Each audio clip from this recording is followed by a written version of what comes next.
ছোটবেলা থেকেই আমি একটু চঞ্চল টাইপের, সবার সাথে খুব সহজেই মিশতে পারতাম। আমি তখন ডিপ্লোমা 5th সেমিস্টারের ছাত্র। দেখতে মোটামুটি ভালো, যে কোনো মেয়েই আমাকে পছন্দ করে, কিন্তু 2-1 মাসের বেশি তারা আমার সাথে বন্ধুত্ব টিকিয়ে রাখতে পারে না।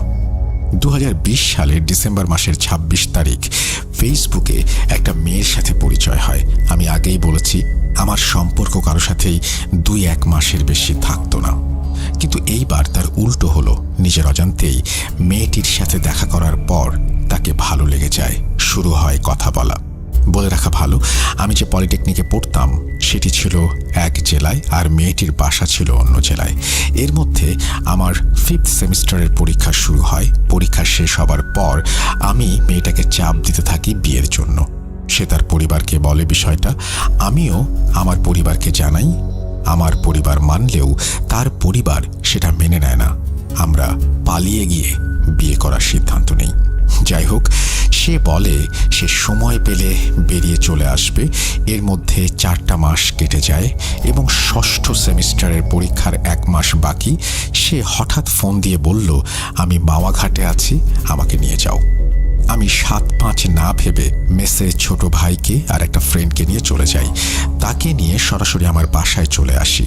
যেহেতু আমার পরিবার মেনে নিয়েছিল, তাই তারা আমাদের বিয়েটা দিয়ে দেয়।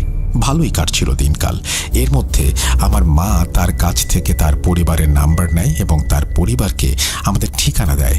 পরদিন তার পরিবার আমাদের বাসায় এসে উপস্থিত। আমি দেখে পুরোই হতবাক। কিরে, কিভাবে কি হলো? মায়ের কাছে জানলাম মা আসতে বলেছেন।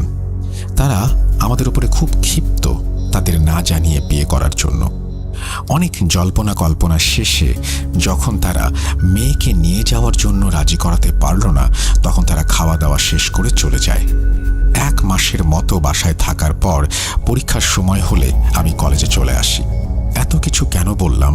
যাতে আপনাদের বুঝতে একটু সুবিধা হয়। যাই হোক, আমি আসার কিছুদিন পর রমজান মাস শুরু হয়ে যায়। প্রথম রোজার দিন মা ফোন দিয়ে বলে তারা সব মেনে নিয়েছে। আমি ভাবি, যাক আলহামদুলিল্লাহ। বেশ ভালোভাবে তখন তারা যোগাযোগ করে আমার সাথে। 7ম রোজার দিন মা আবার ফোন দিয়ে বলে, তোর খালা শাশুড়ি আর তার ছেলে এসেছে, তোর বউকে নিয়ে যাবে। তোর পরীক্ষা শেষ হলে তোকে আর তোর বাবাকে গিয়ে নিয়ে আসতে বলেছে। আমি বলি, না, আমি বাসায় না যাওয়া পর্যন্ত কোথাও যাওয়া যাবে না। পরে সবার জোরাজোরিতে বলি, আচ্ছা ঠিক আছে, 7 দিনের জন্য, তারপর যেন নিয়ে আসে। তারা বিষয়টা মেনে নেয় এবং তাকে নিয়ে চলে যায়। ঘটনা মূলত এখান থেকেই শুরু।